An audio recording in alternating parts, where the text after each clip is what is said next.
I think in the end, uh, but it's a close call. But I think in the end, uh, the world trading system will go forward without the United States, basically. That the uh, end of all of this is U.S. isolation with the rest of the world uh, basically continuing along even the formal rules of the World Trade Organization.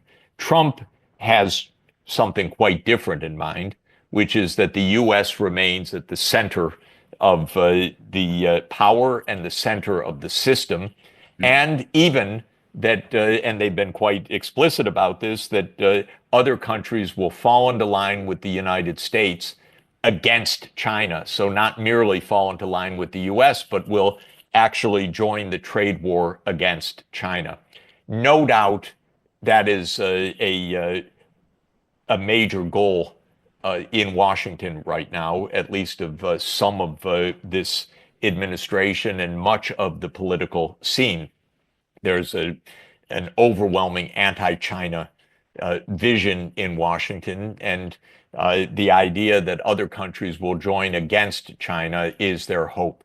The reason I think it's not likely is that if you take a hard look at what real economic power the United States still maintains, it's nowhere close to what Trump believes. Trump's idea is that the US market is so central to every economy that basically the leverage that the United States gets over the threat of cutting other countries out of the US is enough to get them to do America's foreign policy bidding. That may have been true 25 years ago. I think it's an anachronistic view today. And the reason is simply the numbers. The US imports are just not big enough for Mm. most countries to say that they're going to uh, shift their whole foreign policy and economic orientation because of a US threat. And I also believe that Trump's Maybe, maybe except Germany, right? Maybe except Germany. Germany is so dependent on the US so market, unlike other so countries. So there are countries clearly where this is the case. And Mexico is an example of this, or Canada Yeah. is an example of this. I mean, of course, they can say what they want, but in the end, they have 70% of their exports going to the US market. And so there are countries like that. But there aren't many countries like that, actually. The US as a whole, in its imports, is roughly 12 or 13% of worldwide imports. The market is not big enough. The idea that has been floating around recently is that as the US blocks China, China will flood Europe with its goods. And by doing so, Europe will put up barriers and effectively have to join the US in an anti China move. If you look at those numbers, it's actually not the case. China exports right now about $450 billion a year to the United States. It's not so big. By the way, it's come down a lot because there's been 10 years of anti China policies, even starting with Obama, but during Trump 1 and during Biden. So China's already diversified substantially. So that kind of idea that China's about to flood the world with its inexpensive products and thereby provoke a worldwide anti-China response, that too is not true. So I admit it's a debatable point, but I don't think the US has the power to do this. Another point about the power in this in this trade war. The financial markets really are shaky right now, and it's understandable. The U.S. is a debtor country at a significant scale, and it's a deficit country at a significant scale, meaning not only does it owe a lot, but it borrows a lot. And you don't get to call the shots so easily as Trump believes when you are a debtor. And that's why he had to quickly abandon the so called reciprocal tariffs, which were absolutely is. I won't even go into it. But anyway, that whole tariff list that Trump made, which was completely primitive, he had to abandon it, not because of protests about trade, but because the capital markets started to seize up and U.S. interest rates started to rise above 5%. And clearly there was a significant problem. Trump does not have a strong hand. He's playing poker, if I can come back to our earlier discussion. Poker is a game of bullshitting others. It's a game of bluff as much as it is a game of a strong hand. So I personally think he's very much overestimating his hand. Now, as soon as this started, President Xi Jinping went to Southeast Asia, and he's still on that trip, and he's going to be visiting Malaysia, I think, quite soon, and I think in May, and on and on. China's not going to lose its trade relations. I spoke with senior African officials today. They're so focused on China and all that China relations can mean.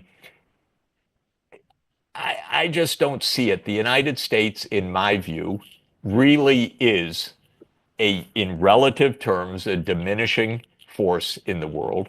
It is not the sole superpower. It is not the indispensable country. And Biden bet that it was in a particular way in Ukraine. Trump is betting in a quite different way that it is in the world economy. I don't buy it in either case. And now China is talking openly about internationalizing the renminbi. I think it's inevitable for many, many reasons.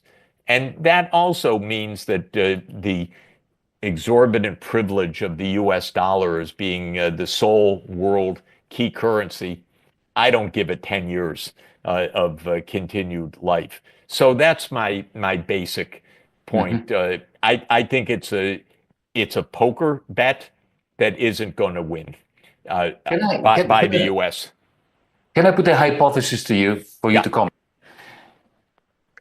It simply adds to everything you said because I happen to agree. Look, the hegemony of the United States, given, based, not despite, but based on its deficits, this is the great paradox of the last 50 years. Hegemony based on deficits is hanging by a thread, and the thread is the exorbitant privilege of the dollar. So the internationalization of the renminbi is going to be what really severs that thread.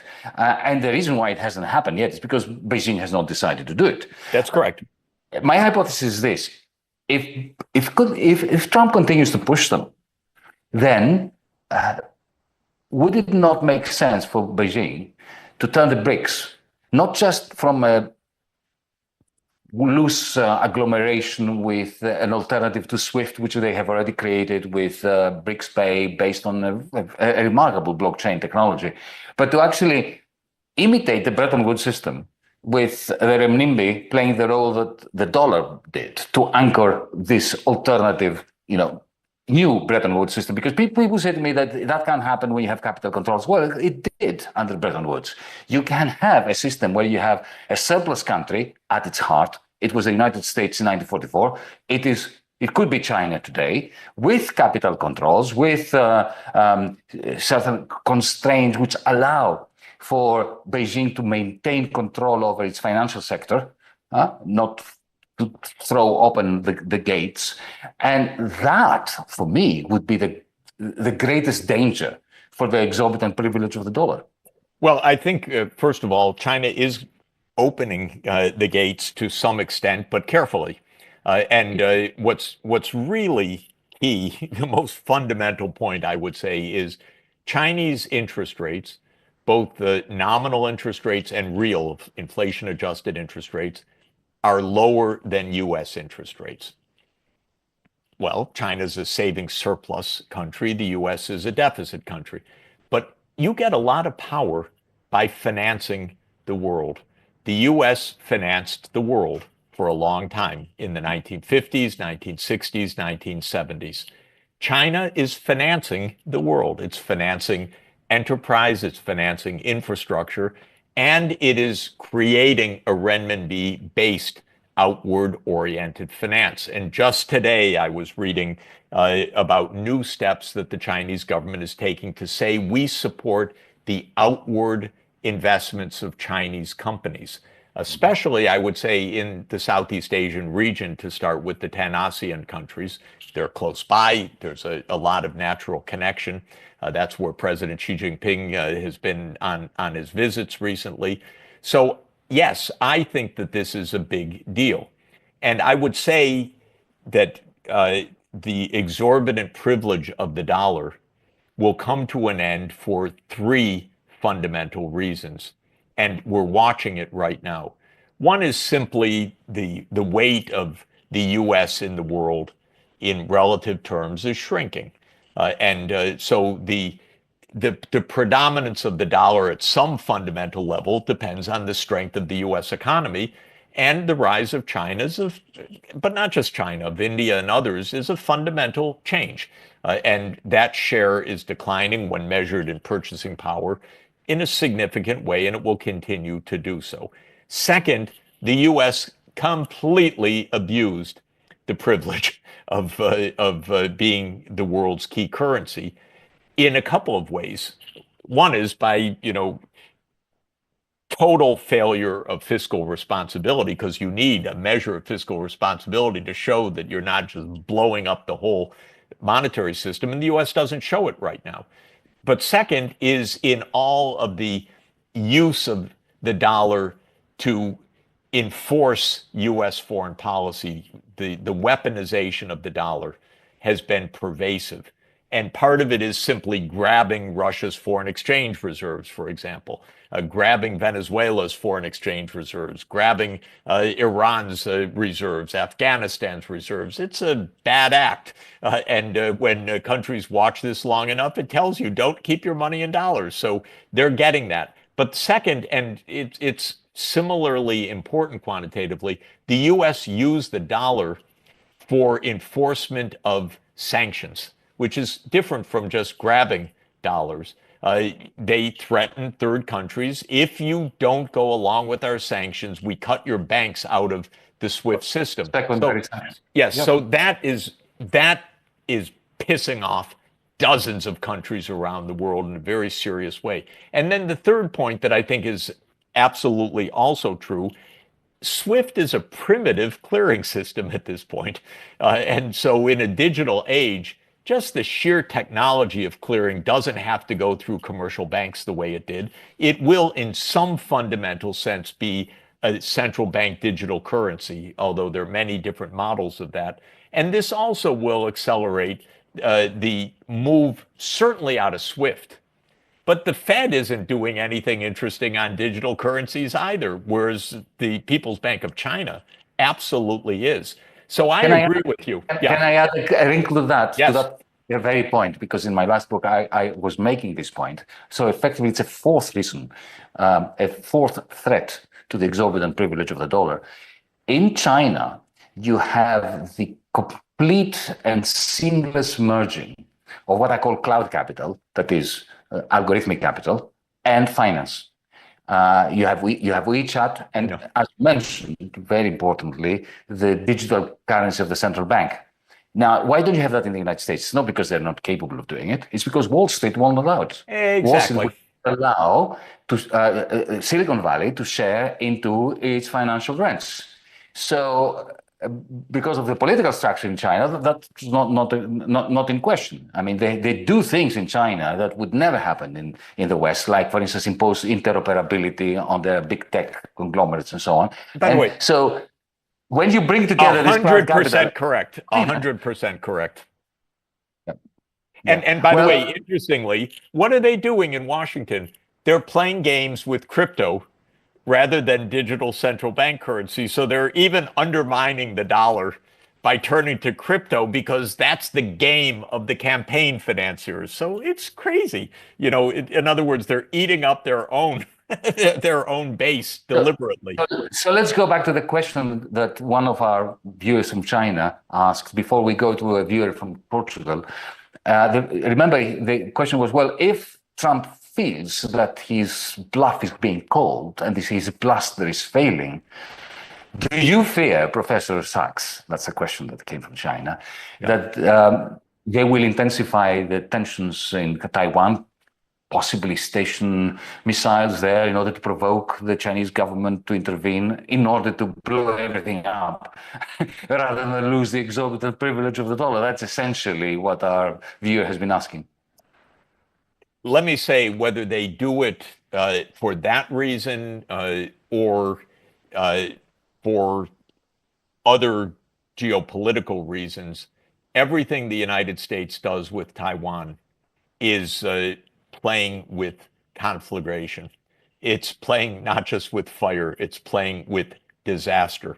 And it's very similar to Ukraine, very similar, because the idea of Ukraine was the United States can do what it wants vis-a-vis Ukraine because what can Russia do? And this, by the way, going back, we talked about Brzezinski. Brzezinski actually writes in 1997 a long section of his book on the grand chessboard, where he says he analyzes what can Russia do as NATO enlarges, and he says in the end, nothing. They're going to have to accept it. Okay, this was yet another blunder of American strategy, and it's very clearly written back in 1997. Now, when it comes to Taiwan, the United States, for many, many reasons, uh, geostrategic, gamesmanship with China, uh, military considerations in an idea that goes back to John Foster Dulles in 1951, the first island chain. We must prevent China from having a breakout to the Pacific. Mind-boggling stuff. They really think that they're gearing up towards a possible war over Taiwan. And if the Taiwanese act like the Ukrainians, there will be a devastating war. And what I mean by acting like the Ukrainians, if the Taiwanese politicians say, America's got our back, we declare independence, there will be a war, no question. So whether the United States provokes the war directly, which I think is less likely, or the United States acts in a way which could cause Taiwanese politicians to be reckless in their own country's uh, situation, like the Ukrainians were, saying, yeah, we love NATO, we're going to do whatever we want to defeat Russia. If the Taiwanese behave that way, there will be war. What can one say about this? Well, I'll just say two things. I'll say, yeah, two main things.